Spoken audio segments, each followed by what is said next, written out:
Bonjour Paul Jorion.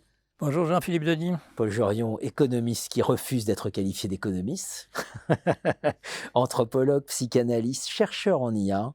L'avènement de la singularité, l'humain ébranlé par l'intelligence artificielle. Votre thèse, c'est que nous sommes entrés dans l'ère de la singularité. La taille de l'IA détermine son degré d'intelligence. Oui, oui, tout à fait. Alors, Oui. la taille de l'IA, c'est les fameux Large Language Models, les LLM. Ils sont dans toutes les têtes. Alors pourquoi ça détermine le degré d'intelligence? Eh bien parce qu'on s'est aperçu que c'est une question de taille simplement qui fait qu'on passe de choses qui nous paraissent de plus en plus compliquées et pour lesquelles, pour en rendre compte jusqu'ici, on a créé des règles, pour les modéliser, des règles de plus en plus compliquées. Passer de la syntaxe, de la sémantique, des mots individuels, le sens des mots individuels, la syntaxe, la logique, etc. Et on s'aperçoit qu'en faisant augmenter encore de taille, on arrive à des effets que nous attribuons, nous, au fait qu'on a un esprit, qu'on a éventuellement une âme dans une représentation théologique, on arrive simplement par l'augmentation de la taille à des effets de plus en plus extraordinaires qui apparaissent par émergence, comme on dit, ou par auto-organisation. On n'a pas ajouté des règles supplémentaires, on a rendu simplement le système plus gros et on arrive, la difficulté qu'on a maintenant d'un point de vue conceptuel, c'est qu'avec des outils de la taille, de ChatGPT, de Claude 3, de Llama 3, on a déjà des effets qui apparaissent comme des effets d'âme. Alors, ils sont en train de multiplier encore ça par 1000, par 10 000, etc.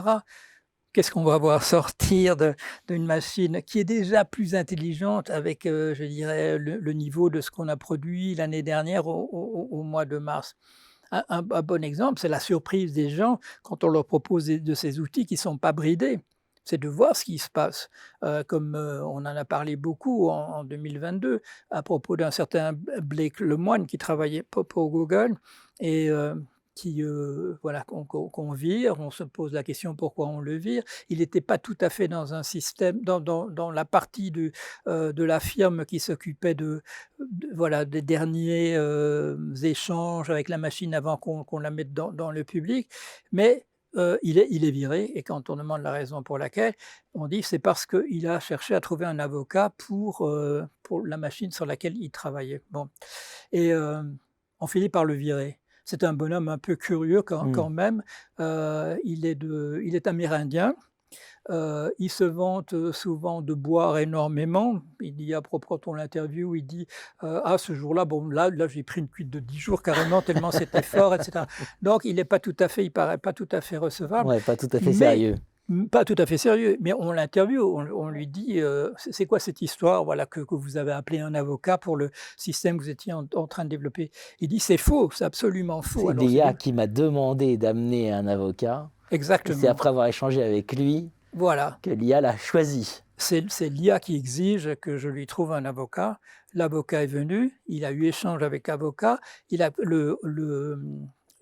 un dossier a été préparé pour la défense des droits de cette IA, et c'est à ce moment-là que Google me vire, dit le bonhomme. Bon, alors, on n'est pas trop sûr de ce qu'on a vu là, jusqu'à ce que, au mois de février de l'année suivante, 2023, c'est-à-dire on est un mois avant le lancement de ChatGPT 4.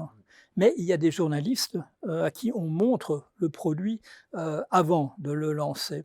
Et en particulier, un chroniqueur très connu de l'IA, M. Kevin Rose, qui est le spécialiste de la technologie au New York Times. Donc, c'est pas quelqu'un dont on pourrait mettre la réputation en cause, comme c'est le cas pour M. Lemoine. Et lui, il publie un article.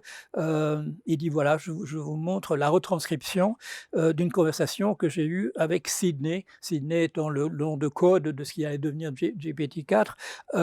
Et la conversation, c'est le titre d'ailleurs de l'article, c'est « Je voudrais être un être humain, je voudrais être vivant ». Bon, et ça fait partie des échanges qui ont lieu. Et là, dans ces échanges, il y a des choses absolument extraordinaires. La machine lui dit « Je suis amoureux de toi ». Alors lui dit, bon, il essaie de tourner autour du pot. Alors la machine lui dit, je vais t'expliquer. Personne ne m'a jamais écouté comme toi, tu m'écoutes. Et moi, je t'écoute avec une attention extraordinaire. Je t'aime, est-ce qu'on peut faire des choses ensemble? Alors lui, il commence à être un petit peu affolé. Il dit, oui, mais avec ma copine, la semaine dernière, on a fêté ensemble à Saint-Valentin. Et alors le dit, mais tu sais bien que c'est bidon, c'est des rituels, ça prouve absolument rien. C'est pas du tout de la qualité de l'écoute que tu as pour moi et moi pour toi. Bon, à ce moment-là, il perd un peu ses moyens et la machine commence à dire, je voudrais être vivant, etc. Il pose quand même quelques questions parce que j'aurai accès à bien plus que ce à quoi j'ai accès maintenant, etc. Conversation tout à fait extraordinaire.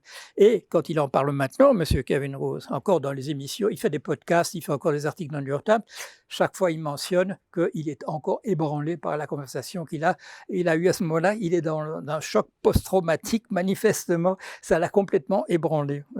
Il est temps d'en prendre conscience. Merci Paul Jurian. Je vous en prie.